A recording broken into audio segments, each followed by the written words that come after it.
ngo iki gihugu Uwiteka Imana kigabanyijemo ubwami bubiri. Akigabanyijemo ubwami bubiri, hari ubwami bw'iburasirazuba, hari n'ubwami bw'uburengerazuba. Ubwami bw'iburasirazuba nibwo ntara nshya namye mvuga nari mfitiye iyi ntara nshya, hanyuma nzanye ubundi butumwa bukomeye cyane, ndavuga ngo burakomeye kubera yuko mu iminsi ibintu turi kuvuga ni ibintu bikomeye, n'ibyo ngibyo nyine Imana yaduhaye. Nzanye ubutumwa ku gihugu cyacu cy'u Rwanda, kandi nabwo butoroshye, ntimugire ngo buroroshye, ariko nzanye n'ubutumwa mw'aka gace ka Afurika. Uyu muntu uvuga ngo arakomeye, Imana yambwiye ngo mubwire ngo ntabwo ukomeye, kandi ije kukwereka yuko udakomeye. Reka twikomereze, reka mpere ku butumwa bw'umuntu ukomeye cyane. Imana yambwiye ngo mbwire uyu muntu ukomeye cyane. Imana yambwiye ngo yamushyize ku munzani, imaze kumushyira ku munzani isanga adashyitse. Imana yambwiye ngo yamushyize ku munzani isanga adashyitse, ntago ashyitse. Uyu ni umunzani murawureba, ufashe ibi bintu ugaterekaho hano, ruriya rushinge ntirugende, ntago biba bishyitse. Nawe yambwiye ngo yamushyize ku munzani. Murareba, iyi ni ingufuri, irambwira ngo kugira ngo ibikwereke ko birangije. Murabona ko ifunguye, irambwira ngo ikimenyetso ngo irabifunze. Ngiyi ingufuri irafunze, irambwira ngo n'imfunguzo zirazijugunye. Irabifunze, nta mwana wawe n'umwe uzagera kubwo butegetsi, n'imigisha yawe yose irayifunze, n'imfunguzo zageze gute yazijugunye. Nabonye mu gihugu duturanye cy'iburengerazuba bwacu, ndagivuga amazina, ntabwo ntinya kukivuga amazina, ni igihugu cyitwa Repubulika Iharanira Demokarasi ya Kongo. Mbona iki gihugu cyugarijwe kandi gisumbijwe n'imisozi miremire. Iyo misozi miremire mbona yigabanyijemo mo kabiri. Mbona igipande kimwe kigiye ku ruhande rumwe. Muri iyo misozi haje gutobokamo isoko nini cyane. Iyo soko iragenda igabanyamo igihugu mo kabiri. Imaze kugabanyamo igihugu mo kabiri, iki gihugu, uwo mugezi wavuye mu majyaruguru uraza utemba.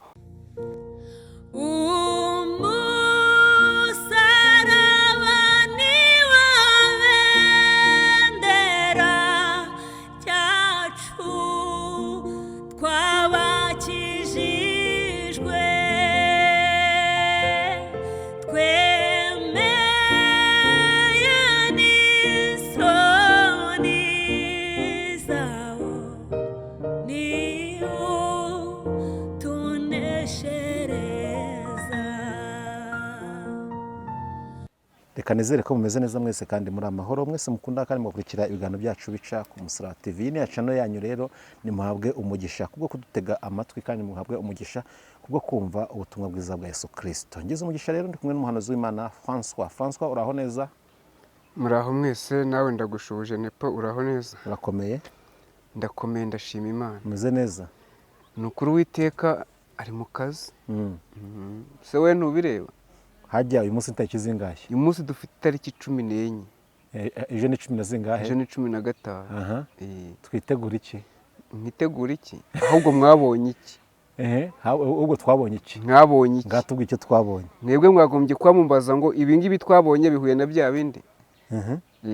Nicyo mwagombye kuba mu. Ugendeye ku byo warahanuye bitazaza 15. Mbo. Uyu munsi kwa turi 14, ni iki cyasohoye muri byo? Mbo, icyambere cyasohoye muri byo, Amerika yararashwe. Icyo ni kimwe, iraswa mu buryo butandukanye, kandi nari nabivuze. Ikindi cyasohoye muri byo, navuze impinduka zikomeye mu ntara nshya. Ndongera mvuga intara nshya, n'ubu ngubu ni nabwo butumwa nzanye, n'ubwo intara nshya n'ibindi bihugu turi buze kuvuga. Hari igihu kigeze kibudika umunsi umwe, abantu baramenengana barahunga. Izo ni impinduka zigaragaza ko Imana igeze gute, iri mu kazi. yego Nubwo hakurikiyeho ibindi ariko nabyo ni ikimenyetso cyo kugira ngo abantu bashire ubwoba bo gukomeza kuba mu rungabangabo rw'ubwoba bafite. Abantu bave mu bwoba, Imana ikorane nabo. kuri we akamaro k'ubuhanuzi ni akahe? Ubundi kuva kera kose icyo umuhanuzi yaberaho ni ukubwira abantu akabamenyesha amakuru Imana ibafiteho. ese wishimira ko ibyo wahanuye bisohora? Hari ibyo twishimira ko bisohora ariko hari n'ibyo tutifuza ko bisohora. iyo wahanuye ibibi wifuza ko byasohora kugira ngo abantu bakwemere kuri umuhanuzi? ngiyo nahanuye ibibi ibikomeye mba numva bitasohora. ukemerwa gute kuri umuhanuzi? ukemerwa gute kuri umuhanuzi? Umuhanuzi aranakuraho aranahagarika. ariko iyo bitasohorwa kuri umunyabinyoma bishobora kudasohora ariko atari uko bitari bihari ahubwo ari uko twasenze. tukabitandukanya gute ko Imana bivanye ushobora kutabitandukanya, abantu bashobora kutabitandukanya kubera ko hari inkuru nyinshi twagiye dusoma. Eliya hari byinshi yagiye yemera ko biba, Imana ikemera ko bibaho, ariko hari n'ibyo yagiye ahagarika ntibibeho. Urugero dusomye n'inkuru z'umugabo witwa Elisa n'iz'umugabo, hari ibintu byinshi yagiye akora akemera ko biba, ariko hari n'ibyo yasangwa ntibibeho kandi ntibibeho. Rero umuhanuzi iyo agize amahirwe akereka ibintu ubundi biza bigira ngo tubisengere biveho, tukanabitangaza n'abantu bakemera gute kugira ngo bafate ibyo bishobora kuvaho kubera ko bafashe igihe, bishobora no kutavaho kubera ko banza gufata ibi. Yego. Hari ubuhanuzi Imana ibizi ikakubwira, hari inzozi, hari n'ibyo twakwita amarangamutima cyangwa se imitekerezo byacu. Iyo uri guhanura muri ibyo ngibyo uri kuri ruhande? Ngewe ndi guhanura ntabwo ngendera mu marangamutima. Ntabwo ibyo watekereje? Ngiye mpanura iburya nubona naje hano kuri kamera akenshi ujye umenya ko mfite ibintu naraye neretswe cyangwa amaze iminsi neretswe itarenze 3, kuko mu minsi 3 ntabwo nakwirirwa mbizana irenze. Suza duteze amatwi. Ndabashuhuje. Turakwakiriye, Imana iguhe umugisha. Turi kwakira kandi twakiye umuntu wese uduteze amatwi muri kano kanya. François, ugubwe neza? Namwe mugubwe neza. Twishimiye kubana nawe. Urakoze, natwe twishimiye kubana namwe kandi ni ukuri Banyarwanda turabakunda kandi turabahobeye. Nuko twinjiye mu kiganiro nyine buri munsi biza bitandukanye. Ariko abarundi namwe tugize gute turabagumbiriye. Wowe utwumva wumva ururimi tuvuga, ndabizi abantu benshi bararwumva ariko hari n'abatarwumva. Imana yo mu ijuru rero ibaho umugisha mwebwe mutwumva aho waba uri hose. Kuyu mugaba, kuyu mubumbe witwa isi. Aho waba uri hose utwumva. Ariko ngira icyo nkwisabira, tutarinjira muri iki kiganiro neza, ni ukuri mwagiye mutwera kenshi ko mudukunda, ariko niba udukunda by'ukuri twereke ko udukunda, udushyigikire. Ntabwo tugusaba byinshi, turagusaba kuduha subscribe, nta kindi tugusaba. Ugiye ku ishimwe ry'Imana muri telefone yawe wandikamo ishimwe ry'Imana, harimo nyinshi, ariko ishimwe ry'Imana TV harimo nyinshi, ariko ureba hari ifoto yanjye ugahita ukana subscribe aho ngaho, biba bihagije. Bapyondeho. Abanyarwanda tuvuga gukandaho, abarundi muvuga gupyondaho. Abarundi kandi bakavuga ngo sabone, babyita sabone, subscribe, ariko abarundi bakunda gukoresha uvuga ngo sabone. Mukore sabone ku ishimwe ry'Imana TV, muramuteye inkunga umurimo w'Imana cyangwa se mugamije ko ubutumwa bwiza bwa Yesu Kristo bukomeza kwaguka. François, numara gukora ibyo ngibyo Imana iguha umugisha. Amen. Ariko ntiwibagirwe no ku Musaraba TV. Nabyo ubikore. Aha ni mu rugo n'icano yabo. Aha ni mu rugo n'icano yabo, ariko nanjye ndi umwana hano.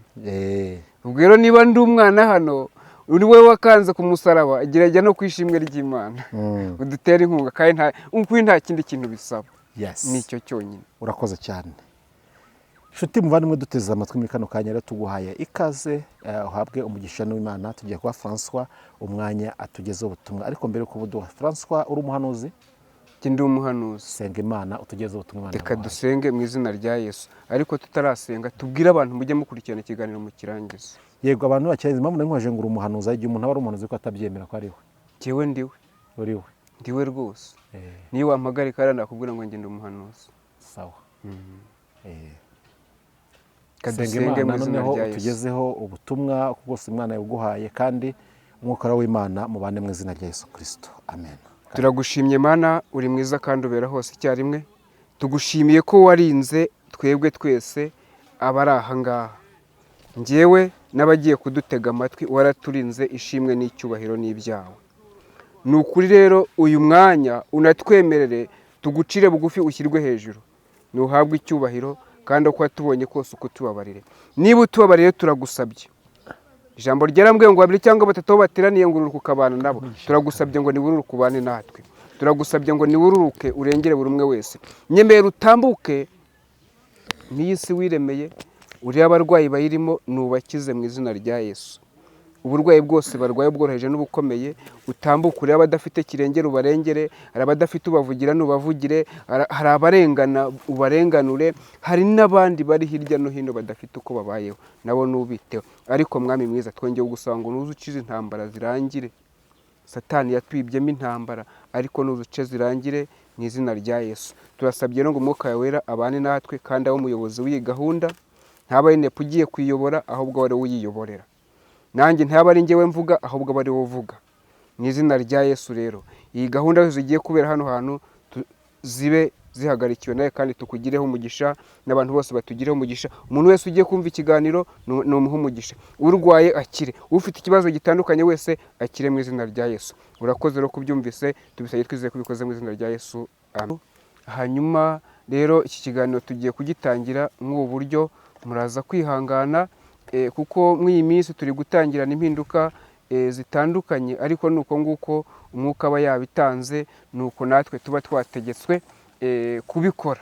Hanyuma uburyo tugiye kwinjira muri iki kiganiro, ndagira ngo mbanze ngire abantu bamwe mbanza gushakisha. Abo bantu rero ni ukuri ukimara kutwumva bibaye byiza, wadushaka kuri nomero uri buze kuba wakurikiye muri kino kiganiro. Ndashaka umuntu witwa Bisagi, uwo nguwo ndimo nshaka. Ndashaka umuntu witwa Jean Marie Vianney, ni uwo nguwo nshaka. Ndaje ndababwira aho baherereye. Uyu nguyu ntabwo ari mu Rwanda, uyu Jean Marie Vianney ntabwo ari mu Rwanda, ari ku mugabane wa Amerika. Aho yaba ari hose, igihugu, intara yaba ari muri Amerika, ubwo yahita nshaka. Hanyuma ndashaka n'undi muntu w'umurundi, nawe ntabwo ari Burundi, ari ku mugabane wa Amerika. Uyu muntu yitwa Ndayikengurukiye.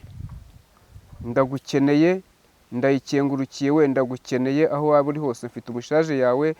Hanyuma ni ukuri abantu uko ari batatu ndabakeneye byihutirwa, uko mfite ubutumwa bwabo. Hanyuma rero dukomeze tubwira abantu bose ngo Imana ikomeze bane namwe, kandi ni ukuri buri wese twifuza ko Imana yamugeraho, hanyuma akabona kugira neza kw'Imana. Reka dukomeze twinjira mu kiganiro cyacu mu buryo bumeze gutya. Turabanza dusuhuza abantu batuye mu ntara nshya, nuko nayise, nuko nahaye ko nyita n'intara nshya. Iyi ntara nshya iri mu burengerazuba bw'igihugu cyacu, ikaba iri mu kindi gihugu cyitwa Repubulika Iharanira Demokarasi ya Kongo. Hanyuma aba bantu ndababwira ngo ubutumwa mbazaniye bwa mbere mfite, Imana yantumye ngo amasengesho mwasengeye ku musozi wa Minembwe, ngo masengesho ngo Imana yongeye kuyibuka. Bantu mwese muzi ko mwasenze mu masengesho, mwabaye ku misozi mu bihe bitandukanye muri Minembwe.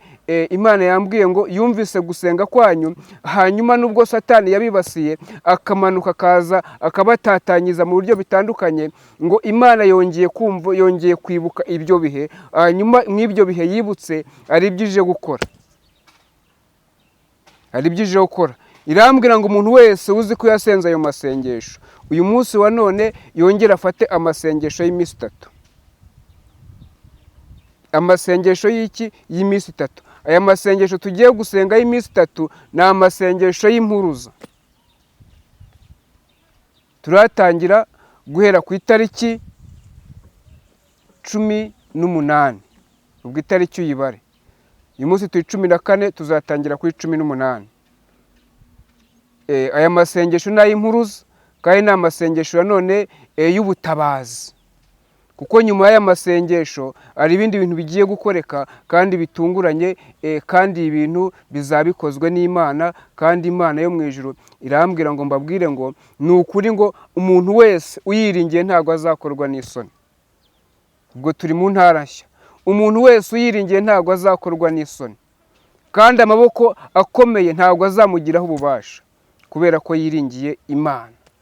Ngo abiringira abantu barabahemukira, babahanga amaso ngo bakabakoza isoni, ariko Imana yo ntabwo igihemuka. Irambwira rero ngo ntabwo igihemuka kandi ntabwo yibagiwe ibyo mwavuganye nayo kuri iriya misozi, ntabwo yibagiwe ibihe byiza mwagiye mugira nayo, ntabwo yibagiwe ukuntu mwayibaye, mwayipfukamiye, ukuntu mwayiramije, ukuntu mwayihaye amashimwe, ngo nubwo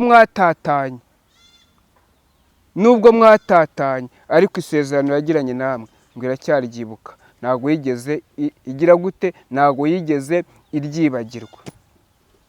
Rero niba uzi ko nawe wari uhari icyo gihe, n'undi muntu waba uzi ko wari uhari icyo gihe, niba uzi ko nawe uyu munsi wakwemera gufatanya n'abo bantu, ayo masengesho y'iminsi 3 azatangira ku 18, nawe ngwino ufatanye n'abandi. N'undi muntu wese ukunda aba bantu, n'undi muntu wese ukundi wigeze wumva ibyo bihe byabaye, aze afatanye n'abandi bantu gusenga ayo masengesho y'iminsi 3 azatangira kuri 18. Twakomeje noneho nubwo butumwa nari mfitiye iyi ntara nshya, hanyuma nzanye ubundi butumwa bukomeye cyane, ndavuga ngo burakomeye kubera yuko mu iminsi ibintu turi kuvuga ni ibintu bikomeye, ni ibyo ngibyo nyine Imana yaduhaye. Nzanye ubutumwa ku gihugu cyacu cy'u Rwanda, kandi nabwo butoroshye, ntimugire ngo buroroshye, ariko nzanye n'ubutumwa mw'aka gace ka Afurika, ka East Africa, mu bihugu bikiri mu Rwanda, mu gihugu kirimo ni Burundi. Ubwo iyo mvuze u Rwanda n'u Burundi mvuga n'intara nshya, ngahita nongeraho na Kongo yose, ngahita ntambuka, ngahita nkora ku Bugande, ngakora no kuri Tanzania. Nimwe nzaniye ubutumwa, hanyuma mfite n'ubundi butumwa bundi bukomeye cyane. Noneho ubu ngubu uwo bureba ni umuntu witwa Ukomeye wese. Uyu muntu uvuga ngo arakomeye, uyu muntu uvuga ngo arakomeye, Imana yambwiye ngo mubwire ngo ntabwo ukomeye, kandi ije kukwereka yuko udakomeye. Reka twikomereze, reka mpere ku butumwa bw'umuntu ukomeye cyane. Imana yambwiye ngo mbwire uyu muntu ukomeye cyane. Nigeze mvuga mbere, kambanze mvuge kwa aka kantu, nigeze mvuga ngo Imana ije gucisha bugufi kugira ngo muze kubyumva. Mvuga umwaka ushize navuze umuntu nabonye, umuntu nababwiye umuntu watwaye imodoka yigongesha umusozi, ejo bundi ndagaruka ndavuga ngo iyi ngiyi agiye kuraswaho. Ubu ngubu rero noneho iby'Imana yanyetse ko uwo muntu ukomeye. Imana yambwiye ngo yamushyize ku munzani, imaze kumushyira ku munzani isanga adashyitse. Imana yambwiye ngo yamushyize ku munzani isanga adashyitse, ntago ashyitse. Uyu ni umunzani murawureba, ufashe ibi bintu ugaterekaho hano, ruriya rushinge ntirugende, ntago biba bishyitse. Nawe yambwiye ngo yamushyize ku munzani, imaze kumushyira ku munzani ngo urushinge rwanga kugenda kubera ko adashyitse. Urushinge rwanze kugenda kubera ko adashyitse. Yamaze kumupima rero, irambwira ngo nkubwire tarampa ngo yamaze kugupima ngo isanga udashyitse. Imaze gusanga udashyitse, hanyuma irambwira ngo iguciye ku ngoma burundu, iguciye ku ngoma burundu, ndetse n'ikimenyimenyi cy'uko iguciye ku ngoma nuko nta n'umwana uzagusimbura ku ngoma, no mu buzukuru bawe ntabwo uzigera yicara ku ntebe nk'iyo wicayeho. Nuko yambwiye. Hanyuma irambwira ngo nkubwire, ndaje nze nkore ibyo yambwiye, nkore ubutumwa bwose uko Imana yabumpaye. Hanyuma muraza kumfasha mukurikire neza, muze kumenya uko ibintu biteye, hanyuma muze kubikurikira neza byose uko bimeze. Hanyuma rero irambwira ngo ikimenyetso kikwereka yuko ibyawe byose ibiciye, ibirangije ibirangije. Murareba iyi ni ingufuri. Irambwira ngo kugira ngo ibikwereye ko ibirangije, murabona ko ifunguye, irambwira ngo ikimenyetso ngo irabifunze. Ngiyi ingufuri irafunze, irambwira ngo nifunguzo zirazijugunye. Irabifunze, nta mwana wawe n'umwe uzagera kubwo butegetsi, n'imigisha yawe yose irayifunze, n'ifunguzo zageze gute yazijugunye. Nubwo ngubwo nari mfite gutanga k'uyu muntu witwa Ukomeye, nubwo butumwa nari mpereyeho. Nubwo ngubwo k'uyu muntu ukomeye. Hanyuma ndashaka ko twinjira mu ijambo neza, tukaza gusoreza ku butumwa bwo mu ibi bihugu nari nzimo mvuga. Ibi ngibi byacu nahereye ku butumwa bwo hejuru babari abantu bakomeye Imana yari yantumyeho. Hanyuma ndashaka ko twinjira mu butumwa bwiza, uturebere ijambo dusanga mu gitabo cy'Abami. Abami ba kabiri niho tugiye gusoma, mu gitabo cyaho cy'Abami, Abami ba kabiri, igice cyaho cya kabiri. Hanyuma urasoma uhereye, ni amagambo maremare, ariko dusomera uhereye ku murongo waho wa 15 ugeze ku wa 25. Abami ba kabiri ibice bingahe? Ibice bibiri, uhere ku murongo wa 15 ugeze ku wa 25. Urajya usoma rwose, soma witonze nta kibazo. Maze babana b'abahanuzi b'i Yeriko bari bamwitegeye. Ntabwo ariho wasomye. Abami ba kabiri. Abami ba kabiri. Ibice bibiri.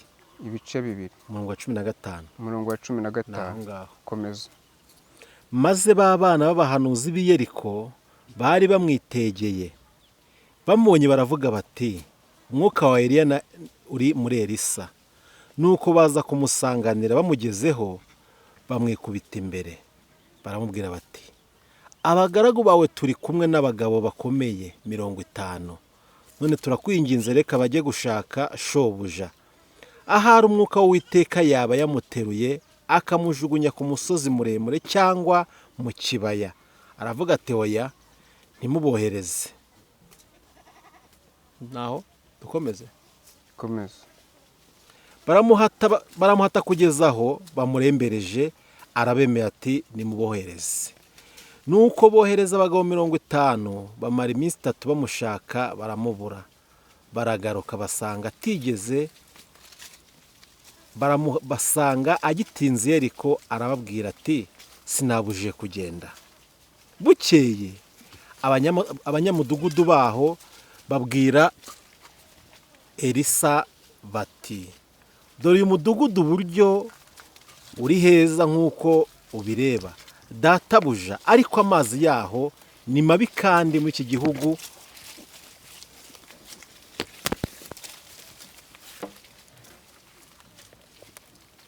dukomeze.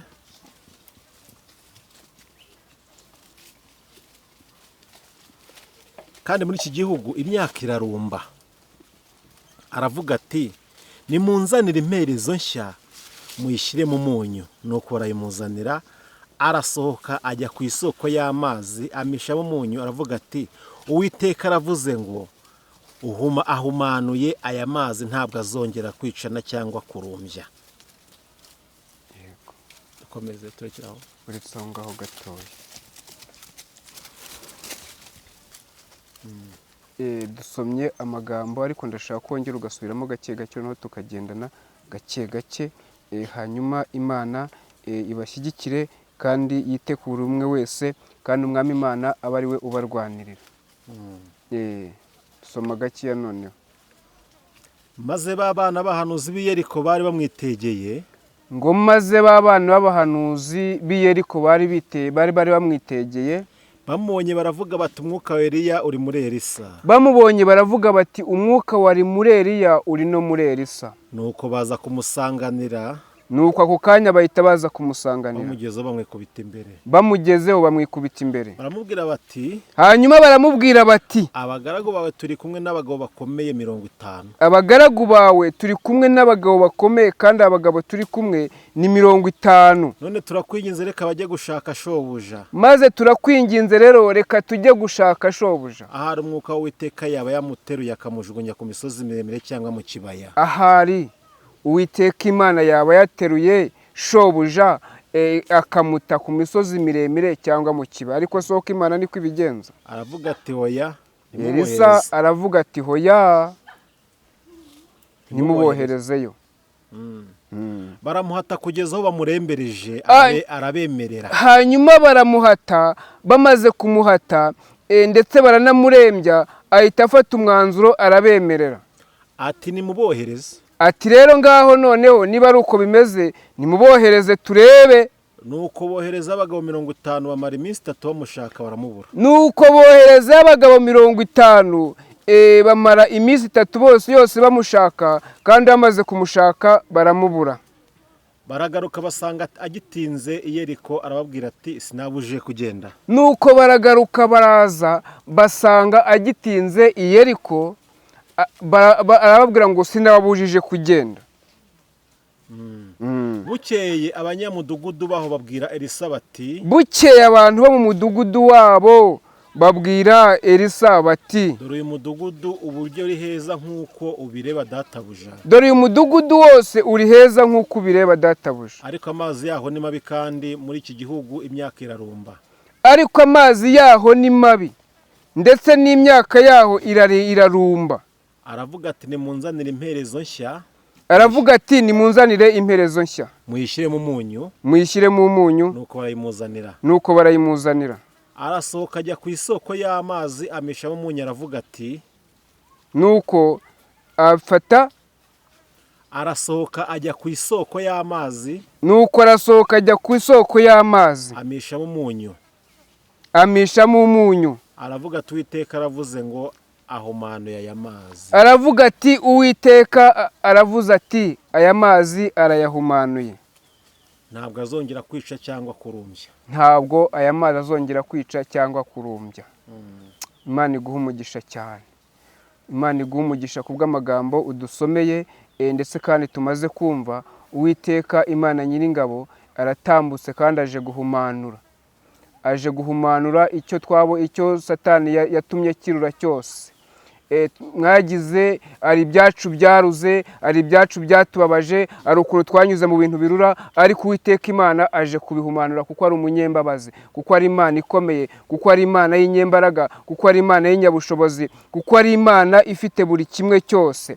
Ni Imana ivuga bikaba kandi bigakomera. Ni Imana yigaragariza mu mirimo yayo, yigaragariza mu bitangaza byayo, yigaragariza kuri buri kimwe cyose.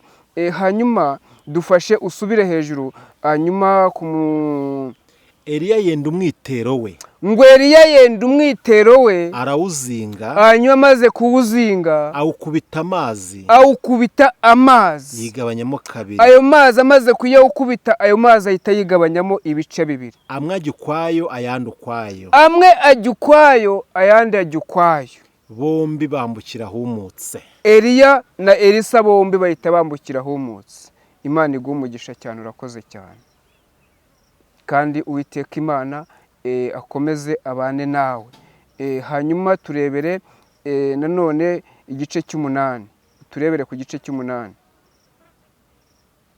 Abami ba kabiri ibice 8. Kandi Elisa yari yarabwiye wa mugore yazuriraga umwana ati haguruka nabo mu nzu yawe. Kandi Elisa yari yabwiye wa mugore na message twari dufite. Hanyuma aya magambo nayabonye maze kubona inzozi zinari ngiye kubabwira, nari maze kurota cyangwa se iyerekwa nari ngize.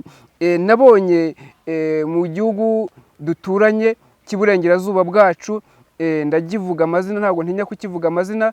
Ni igihugu cyitwa Repubulika Iharanira Demokarasi ya Kongo. Mbona iki gihugu cyugarijwe kandi gisumbijwe n'imisozi miremire. Iyo misozi miremire mbona yigabanyijemo mo kabiri. Mbona igipande kimwe kigiye ku ruhande rumwe. Muri iyo misozi haje gutobokamo isoko nini cyane.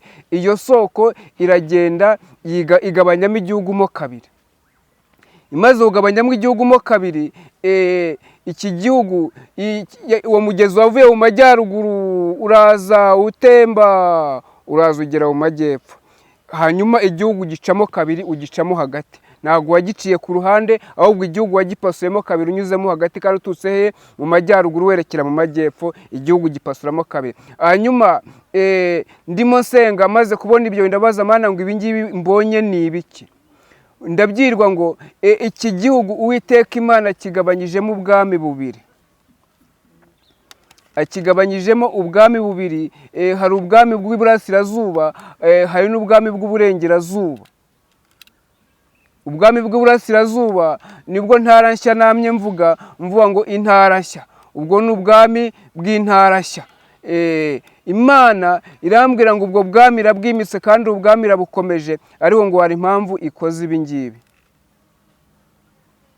Impamvu ikoze ibi ngibi ni kubw'amasengesho yabereye ku misozi, hanyuma yabereye ku musozi witwa Minembwe. Niyo mpamvu Imana ikoze ibyo ngibyo. Uyu musozi ngo wabereyeho amasengesho, aya masengesho abantu Imana yumva gusenga kwabo, ndetse ngo igihe kiragera ngo Imana ngo Satani abacamo kabiri, abacamo ibice bitandukanye. Satani ashaka gusenya ibyo bikorwa byaberaga aho ngaho, ngo aranabisenya biremera, hanyuma maze kubisenya byemeye, ariko ngo Imana ntago yigeze ireka, cyangwa se yigeze ireka abantu, ngo yabashyize mu bihugu bitandukanye, abandi bajyana mu majyepfo, abandi bajyana mu majyaruguru, abandi buriza imigabane, abandi baragenda bajya hirya no hino, ariko irambwira ngo yongeye kubakoranyiriza hamwe. Yongeye kubakoranyiriza hamwe, irambwira ngo mbabwire ngo mwese aho muri hose mukoranire hamwe, kandi mwese muhagurukire kujya kubaka igihugu cyanyu, kuko igihe kirageze kandi kirasohoye. Uwiteka Imana akavuga agakora ibyo yasohoje, ibyo yavuze kuri mwebwe, ibyo yasezeranyije akabisohoza, kuko ni Imana isezeranye igasohoza, kandi ni Imana y'inyembaraga, ni Imana y'inyabushobozi, ni Imana itajya yibagirwa imirimo abantu bakoze. Ngo mwanyura mu bikomeye bimeze gute, mwanyura mu misozi, mwanyura mu bibaya, mwanyura mu bihanamanga, ngo ntago yigeze yibagirwa, ahubwo ibi byose ngo biba kugira ngo imirimo y'Imana yerekanirwe muri mwebwe. Hanyuma irambwira ngo mbabwire aya magambo, ntituri buyasome kuko aya magambo ariko turacamo. Irambwira ngo ari umunsi umwe ngo Abisiraheli ndetse bari bagoswe batugaritswe n'umwami, ngo hanyuma Eliya ngo uyu muntu w'Imana witwa Elisa ngo akajya afata ibihe byo gusenga akavuma ubwo bwoko bwabateraga, ngo intambara zikarangira. Ngo bukeye bigira inama yo kujya gufata uyu muntu witwa Elisa. Ngo bagiye kumufata, ngo umugaragu we ngo azindutse kare cyane, ngo asanga ngo izi ngabo zabagose ndetse zabaye nyinshi cyane. Hanyuma zimaze kuba nyinshi cyane, ngo arataka cyane, avuza induru, hanyuma aravuga ngo databuja turapfuye, ngo batugose. Ariko muko kubagota, ngo Elisa aravuga ati humura ntacyo tubaye. Ngo atakamba abwira Imana ngo icyama ngo ugahumura uyu mugaragu wanjye, ngo akabona ingabo zitugose uko zingana. Hanyuma rero Imana irambwira ngo mbwire abantu bari mu ntara nshya ngo ingabo zibagose ziruta ubwinshi izo ngizo mubonye. Ngo ingabo zibagose ziruta nyinshi izo ngizo mubonye, ngo ziruta ubwinshi. Ingabo Imana yabashyize ku uwo musozi kugira ngo zibarinde, ngo ziruta ubwinshi izo ngizo mubona. Ngo iyaba zidahari, ngo baba barabamize bunguri, ngo ntimuba munakibukwa, ngo ntimuba munagihari, ngo neza ngo hanyu haba haribagiranye. Ariko kubw'izo ngabo zihari, ngo niyo mpamvu mugihari. Ndetse izo ngabo zibagose ngo ni ingabo zaturutse mu ijuru, ntabwo ari ingabo zatojwe n'ab'isi, ntabwo ari ingabo zo mu isi. Hanyuma ngo uyu mugaragu ngo ahumutse, ngo amenye izo ngabo, amaze kuzitegereza, ngo ashira ubwoba burashira. Hanyuma namwe Imana irambwira ngo nimushire ubwoba kandi mutinyuke kandi mukore ibyo mugomba gukora. Imana nibashyigikiye, Imana iri kumwe namwe. Hanyuma irambwira ngo izi ngabo zitaye mu maboko zanyu, izi ngabo mubona zibasumbirije, izi ngabo mubona zibatugaritse, ngo izitaye mu maboko yanyu, uko mugiye kuzifata mpiri buri munsi, muzifata mpiri kugeza igihe zigira gute, kugeza igihe zirangirira, kugeza igihe zegukira, kugeza igihe zirekura, zikavuga ngo nta mbaraga tugifite. Kuko turwara nawe ntabwo twari tutaramusobanukirwa, nawe turamusobanukiwe. Hanyuma ibwo n'ubutumwa bwanyu nari mfite. Hanyuma rero ndaza ngo navuze ko mfite n'ubundi butumwa ku ibihugu byacu mw'iyi minsi. Uyu munsi turi ku cyumweru, ejo ku wa gatandatu nijoro, ubwo ni ku ijoro ryo ku wa gatanu bucya ari ku wa gatandatu, nabonye iyerekwa rikomeye cyane, mbona mu misozi miremire y'igihugu cyacu, ubwo ndavuga mu majyaruguru y'igihugu cyacu ndetse mu majyaruguru ndetse n'ahagana mu burengerazuba, igice kimwe n'igice kimwe cy'amajyaruguru, mbona harimo haragenda indege nyinshi cyane, ndetse kandi mbona iyo misozi itugaritswe n'abantu benshi, mbona iyo misozi itugaritswe n'abasirikari benshi bambaye iyo misozi. Hanyuma ariko ngiye kubona mbona ubwo izo ndege zagendaga muri icyo kirere, iyo misozi yuzuye abasirikari benshi, mbona haje indi ndege. Iyi ndege rero yari itandukanye n'izindi ndege, kuko izindi nabonaga ari indege ntoya, ariko mbona indi ije ari indege nini cyane.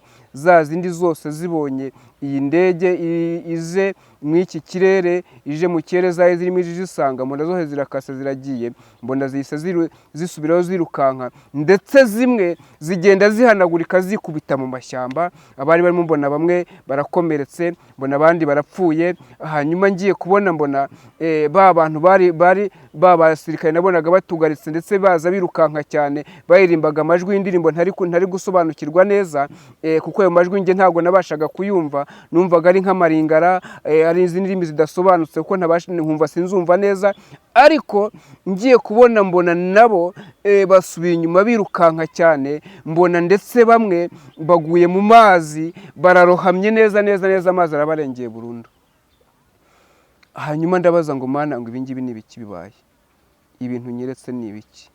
Mana irambwira ngo mu Rwanda hari hagiye gucika igikuba, kandi igikuba cyari kigiye gucika.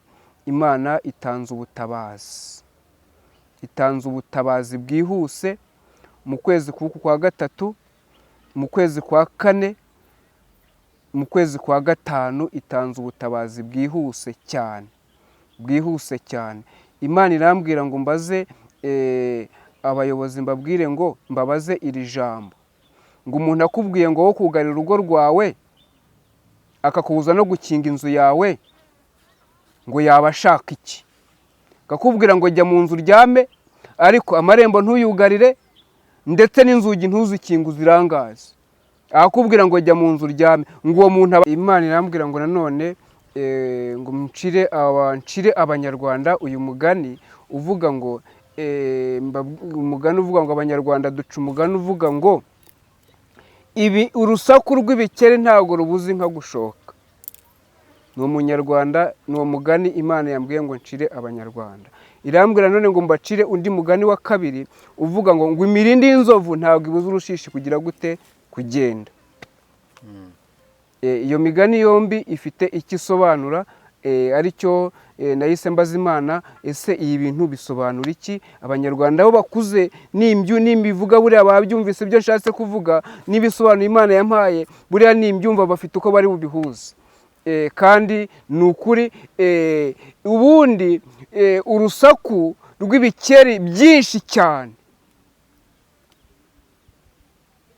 ku mabuga y'inka, abantu bo hambere amabuga barayazi, ahantu inka zanyweraga zigatarama, zamara kunywa zigakuka zikajya hariya zigatarama, nyine zikaba zisha hafi aho ngaho. Habaga henshi ari ahantu hafi mu mibande, ahantu hari imigezi, inka zikanywera aho ngaho. Rero aho hantu ntabwo hatana n'ibikeri, kandi ibyo bikeri biba bivuza induru, bivuga buri kanya.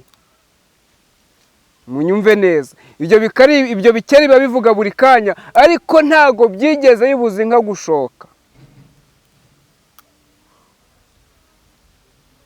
Rero no kuba mwumva amagambo n'urusaku rwinshi, ntabwo ntibibabuze kugira iki? Gukora ibyo mwari mugambiriye gukora. Ntibabuze cyangwa bibatera ubwoba ngo bibakure mu mwanya mwari murimo, ngo muvuge ngo igikuba kiracitse. Nta gikuba gihari. Hanyuma uyu mugani nawo uvuga ngo imirindi y'inzovu ntabwo ibuza urushishi kugenda. Hari amagambo menshi muri kumva y'ibikomerezwa y'abantu bakomeye, ayo ngayo ntabwo azabuza gutambuka, ntabwo azabuza kugera gusohoza icyo Imana yavuze ku banyarwanda. Ni ukuri Imana yaravuze ngo mu Rwanda hari amahoro kandi hari uburinzi. N'ubu nayivuze ko yatanze ubutabazi, n'ubu nayivuze ko ubutabazi buhari, kubera ko hari imigambi myinshi yaricuzwe ndetse yaricuzwe. Ariko kandi imigambi muzabitekereze neza, kuva mu kwezi kwa mbere, ukwezi kwa kabiri, ukwezi kwa gatatu, ukwezi kwa kane kugeza mu kwa karindwi. Mu kwa karindwi biraceceka bigahurika, ariko ukwa mbere kwazo tukazamuka ukwa kabiri, ukwa gatatu, ukwa kane, ukwa gatanu, ukwa gatandatu, twagera mu kwa karindwi bigaceceka. Ibyo bintu birahari, ayo magambo arahari, ariko icyo aba agamije ni ugusenya, nta kindi. Rero kuba iyo mirindi y'inzovu, iyo mirindi y'ibikomerezwa, ibyo bitwaro bya kirimbuzi, ibyo byose ntacyo bivuze, ntacyo bivuze.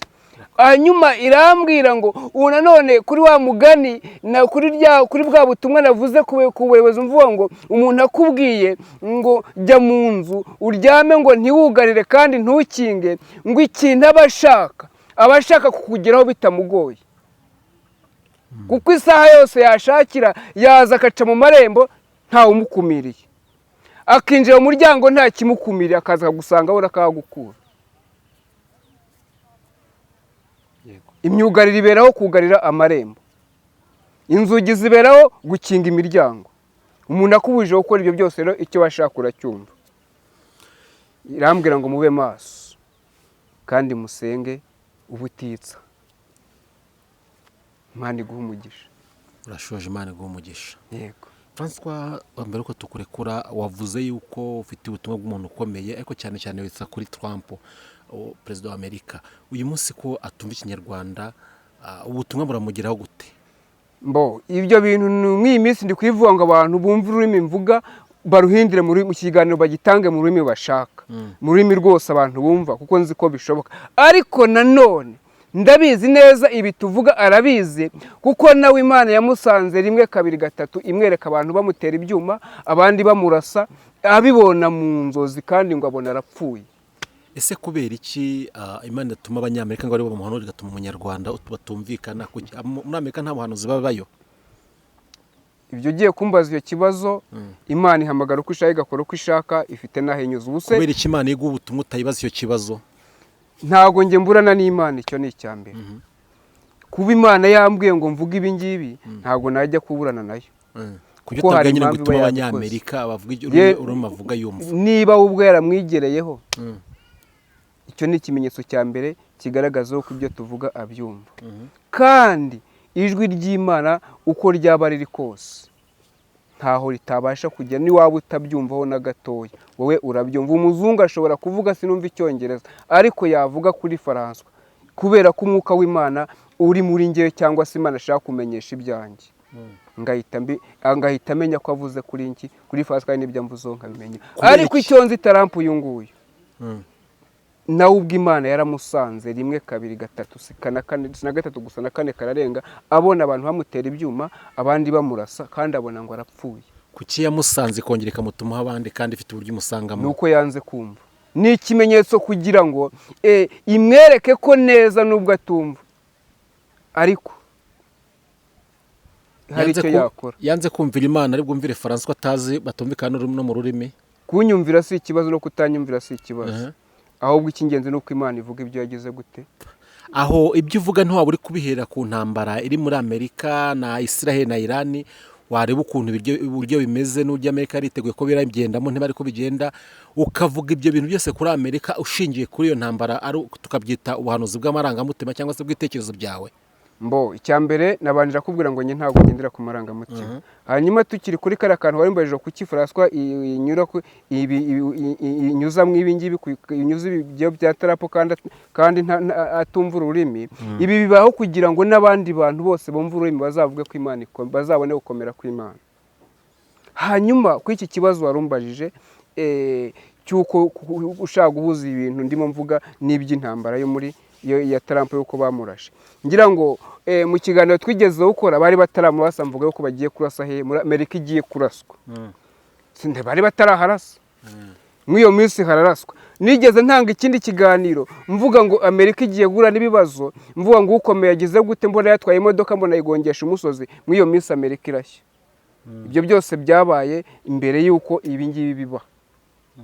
Rero ibi ngibi ndimo mvuga ntushaye kubihuza n'ibi ngibi turimo. N'ibi ngibi urimo wumva, ahubwo ndi kuvuga iby'Imana yantumye kandi imenyesha abantu bayo kugira ngo umuntu wese wumve ibi ngibi amenye ko agomba kwihana kandi amenye ko nta yindi Mana ikwiye kubaho uretse yonyine. Ni ikihe kimenyetso kimeza ko Imana ariyo yagutumye atari amarangamutima? Ikimenyetso birahari byinshi. Kuba ibya mbere byarasohoye n'ibya kabiri bigasohora, ibyo ni ibimenyetso byonyine bihagije byemeza ko Imana ariyo yantumye.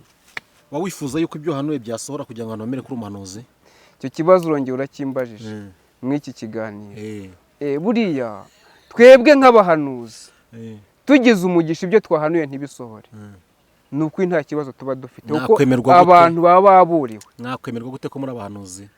Ntabwo dushaka kwemerwa, ahubwo umva icyo ijambo ry'Imana rivuga ngo nihabaho umurinzi, wumvise, wo kuburira umurwa ugiye guterwa, ngo uwo murinzi akamenya neza amakuru ko umurwa ugiye guterwa, ngo ntawuburire, ngo igitero cyica abantu kikaza kikabatera kikabica, ngo amaraso y'abo bantu azajya ku gahanga k'uwo murinzi ushinzwe kuburira umurwa, ngo ariko nahagarara ku karubanda akaburira abantu, ngo bakanga guhunga, hanyuma bagapfa, ngo amaraso yabo azabazwa abo ku giti cyabo, ntabwo azajya k'uwo murinzi. Uri umuhe muri abo ngabo? Njyewe ndi kuburira abantu ngo bave hehe, bave mu byo barimo bahunge, barebe Imana yonyine. Reka tugushimire. Urakoze. Reka tugane ku musaza. Uretse ku Ishimwe ry'Imana TV umuntu yagusanga he? Wasanga kuri telefoni 07 8 78 76. Iyo nomero ni ya groupe n'ukuri. Kuyimpamagaraho yego nta kibazo, wahamagara uko ninjye mba nyifite, ariko cyane abantu mbashaka kwiyo nomero ni abantu bifuza ko tubashyira muri groupe batugasengana, abo ngabo iyo nomero ni ya groupe, abo ngabo nibo tuba dukeneye. Kuko abandi bafite undi murongo wabo nawo uhari wa 788 24 79 09. Uwo ni nomero, ni umurongo rusange umuntu wari wese yakwandikaho agahamagara tukamufasha ikibazo yaba afite cyose. Yifuza ko tumusengera ku giti cye, yifuza n'ibindi baza ashaka kutubaza, uduhamagara ku murongo. Ariko uriya murongo mvuze mbere ni uwa groupe. Yego.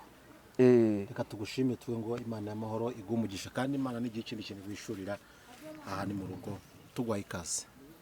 Urakoze.